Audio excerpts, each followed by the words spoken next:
Madame, mademoiselle, monsieur, bienvenue à Metro News. Voici les principaux titres qui seront développés aujourd'hui. Un nouveau bureau a été constitué au Sénat de la République vendredi dernier après plusieurs jours de tractation. Le sénateur de l'Artibonite Youri Latortue devient le président de l'Assemblée nationale. Affaire Guy Philippe. Le gouvernement sort enfin de son mutisme. Le secrétaire d'État à la sécurité publique, Himmler Rebu, a assuré que l'extradition du sénateur élu de la Grand'Anse est légale. Le Champ de Mars n'est toujours pas vidé de ses occupants après l'expiration du délai de 72 heures accordé aux marchands par la mairie. Ces derniers invitent l'administration communale à revoir sa stratégie. Youri Latortue, nouveau président de l'Assemblée nationale.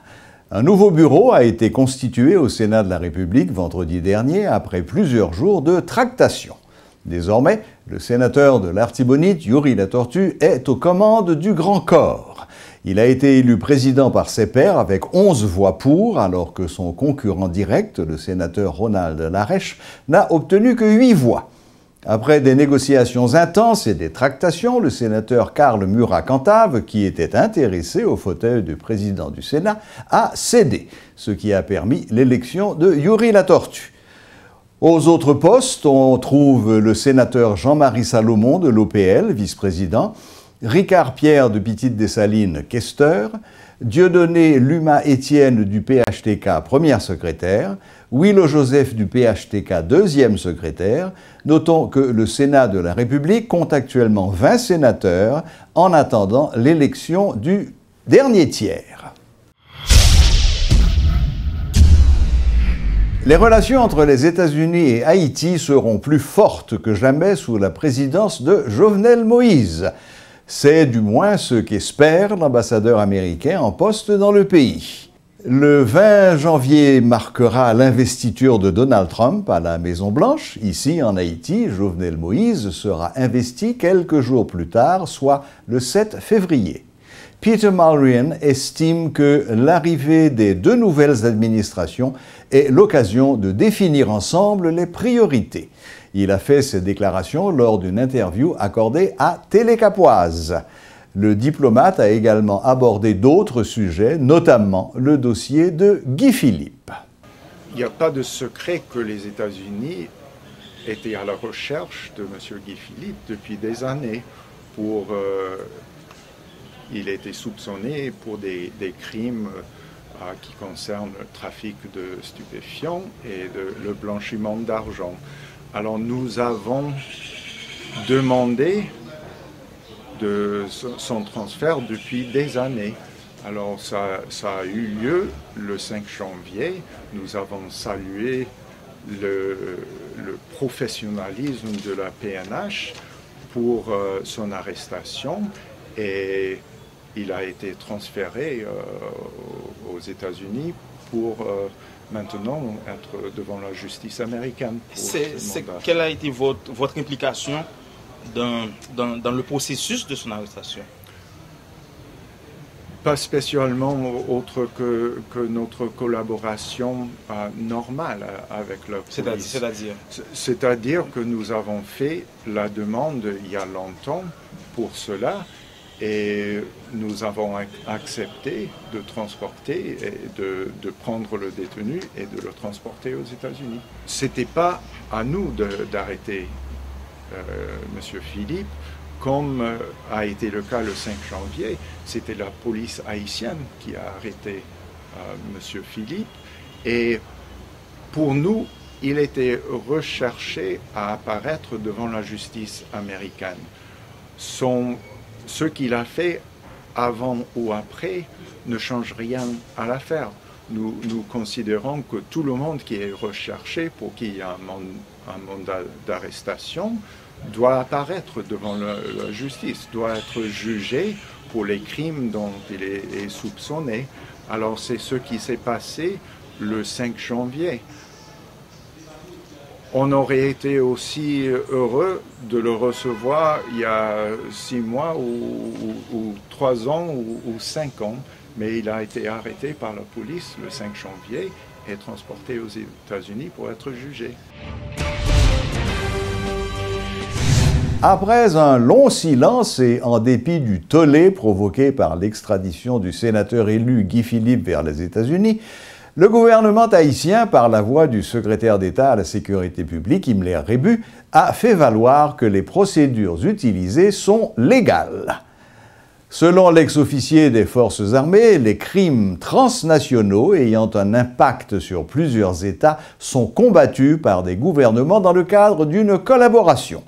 Rappelant que ce type de collaboration existe dans de grands États, dont la France et les États-Unis, M. Rebu a déploré l'incapacité des institutions haïtiennes à gérer ces dossiers importants pour la sécurité mondiale.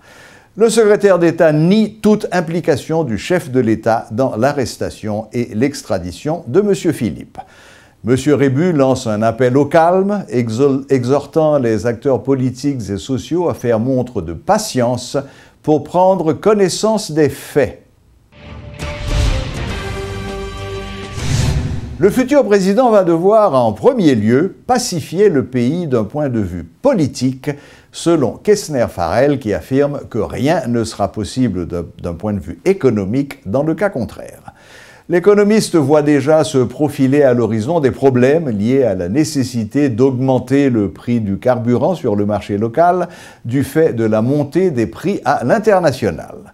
Une entente politique avec l'opposition est de ce fait obligatoire, selon M. Farrell. Pour jouer au football, il faut avoir un ballon. Mais on peut avoir le ballon et ne pas offrir un beau spectacle. Donc le ballon est nécessaire, mais le ballon ne suffit pas. Donc en ce sens, si on ne crée pas des conditions intéressantes sur le plan politique, il sera extrêmement difficile d'obtenir cette croissance économique si nécessaire. Et comment on va également partager cette croissance économique. On a beaucoup parlé pendant la campagne, mais qu'est-ce qui est resté dans la tête des individus? Jovenel Moïse, c'était la banane. Quelle est sa politique économique? Qu'est-ce qu'il va faire au niveau des institutions? Qu'est-ce qu'il va faire au niveau macroéconomique? Qu'est-ce qu'il va faire au niveau des secteurs sociaux? Qu'est-ce qu'il va faire au niveau des marchés? Donc il y a tellement de défis que sincèrement, je n'ai encore aucun signal de l'équipe Moïse pour vous dire voilà les potentialités. Étant donné qu'il y a eu des annonces qui vont à l'encontre de ce que pourrait faire par exemple Jovenel Moïse en tant que président.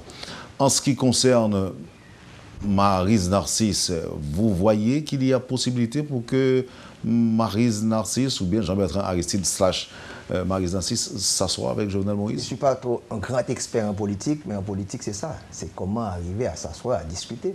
Il faut commencer à changer également les comportements, à savoir des perdants qui sont intolérants et des gagnants qui sont trop arrogants. Donc ces qualificatifs doivent changer. Il faut avoir des perdants. Qu'est-ce qu'on va leur offrir? En République dominicaine, Peña Gómez n'a jamais été président, mais Peña Gómez a certains avantages même n'étant pas président. Parce que vous avez un petit marché politique. Il y a des individus en Haïti qui ont fait de la politique, c'est leur capital. Rester 5 ans sans rien faire, oui.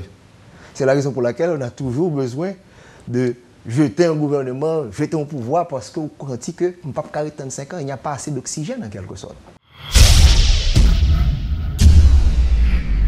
La grève du petit personnel des hôpitaux publics se poursuit. Les centres hospitaliers ne fonctionnent toujours pas.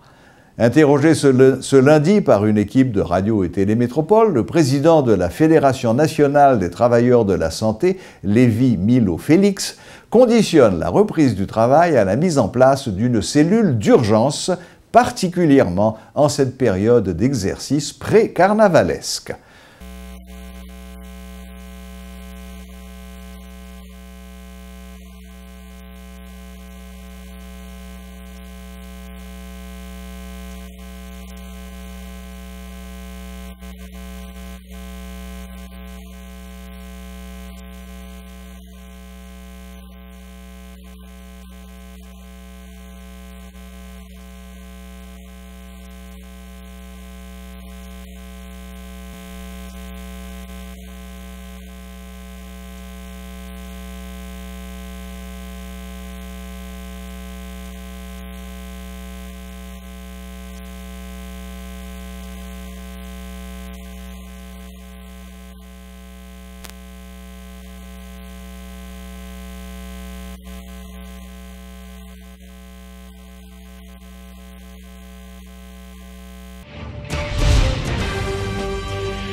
Lancement ce lundi d'un atelier de réflexion par le ministère de l'Environnement, de concert avec le Programme des Nations Unies pour le Développement, le PNUD, sur le thème « Neutralité en matière de dégradation des sols ». À cette occasion, le ministre de l'Environnement, Simon Dieuseldera, a tiré la sonnette d'alarme sur la dégradation de l'environnement, un problème crucial à résoudre dans les plus brefs délais. Point focal régional qui occupait des questions ça dans le cadre de la Convention cadre des Nations Unies contre la désertification, M. Calvin, il est venu pour lancer l'atelier ça, pour être capable de réfléchir sur qui stratégie, qui meilleure stratégie pour arriver à neutraliser le phénomène ça, que considéré comme un phénomène et qui a non seulement rongé la population, mais qui a des impacts négatifs sur la vie sociale et économique de la société. Et donc je pense que la centralité de cette question de dégradation de terre est très importante pour nous parce que ça touche directement sur la vie des gens. Et donc je pense que surtout, étant donné l'état de vulnérabilité de ce pays, je pense que cette initiative est très importante et effectivement ça demande un partenariat étroit entre beaucoup de partenaires afin de s'assurer qu'on réduit la vulnérabilité et aussi on essaye d'aller vers cette neutralité de la dégradation de terre. Je pense que pour nous, le PNUD vient de lancer avec le ministère de l'Environnement un grand programme qui s'appelle EBA. C'est le projet qui protège et qui cherche un équilibre entre donc, la protection et les terres productives du montagne à la mer. Et donc dans ce contexte, l'initiative d'aujourd'hui est très relevante pour les Nations Unies et certainement aussi pour ce partenariat entre le ministère de l'Environnement et le PNUD.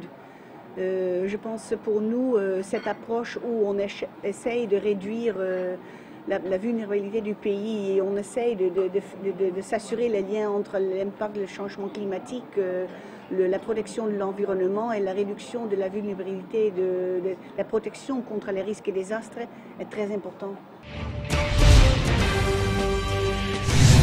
L'organisation non gouvernementale World Vision a présenté le bilan de son intervention après le passage de l'ouragan Matthew.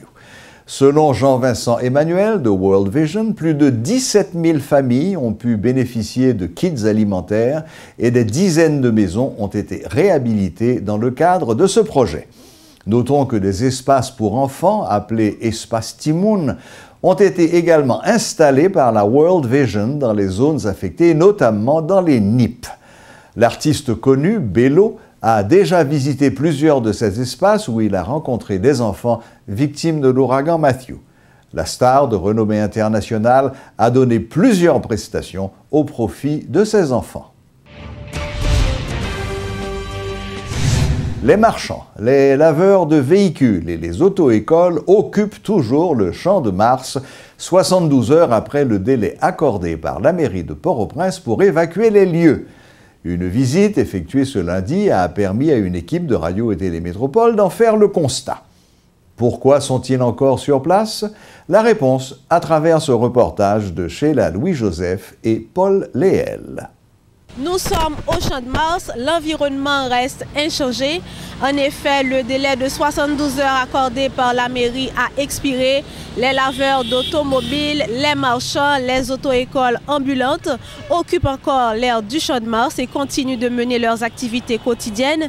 Quelques-uns interrogés par Radio et Télémétropole sur cette mesure expriment leur désaccord. Ça a été fait pour nous, il y a un pile de monde étranger là, nous-mêmes nous pas de côté pour nous aller. Pour lever nous dehors là, nous prenons devant nous en dedans. Imaginez pour nous gagner pour nous payer comme bio là mais nous prenons chaque jour encore pour payer, l'école ti moun pour payer, pour payer, manger pour bail, l'air pour lever là, qui côté pour aller. Même jour tailleur, c'est les décembre rivé, c'est l'école rivé qui période par là, nous même jeunes masse, marchand carnaval. Décembre, c'est période nous. En pile l'argent escompte non mais nous. En pile l'argent, banque non mais nous, yo pas qu'à lever nous pendant période ça. Pas de problème, son gouvernement qui a monté, la ria qui a propre. Affaire juridique, on nous pas lever net là, moi m'a tourner, ou bien mourir ou bien m'arrêter. Colère, amertume, frustration, autant de sentiments exprimés par les marchands qui n'ont que le Champ de Mars comme espace de vente, et ceci depuis des années. Tel est également le cas des artisans qui vendent des produits locaux. eux aussi sont concernés par la décision de la mairie. Nous tendons des rumeurs, ils disent qu'ils sont venus, mais ils ne peuvent jamais dire rien. Si la mairie a fait un bagage pour artisans, c'est que ou les artisans, ou les ou font chita par la fête. Si la mettez l'ordre, c'est pour le mettre nous en côté. Soulevez-nous là, qu'on a notre chita la caille nous. Les gens viennent besoin bagala qui koto abdil nous parce qu'il y a vinder nous là. Si cette catégorie se dit perturbée par l'initiative du maire Yuri Chevry, les auto-écoles ambulantes le sont encore plus. Des moniteurs interrogés se demandent avec perplexité en quoi peuvent-ils nuire au projet de l'édile de la commune.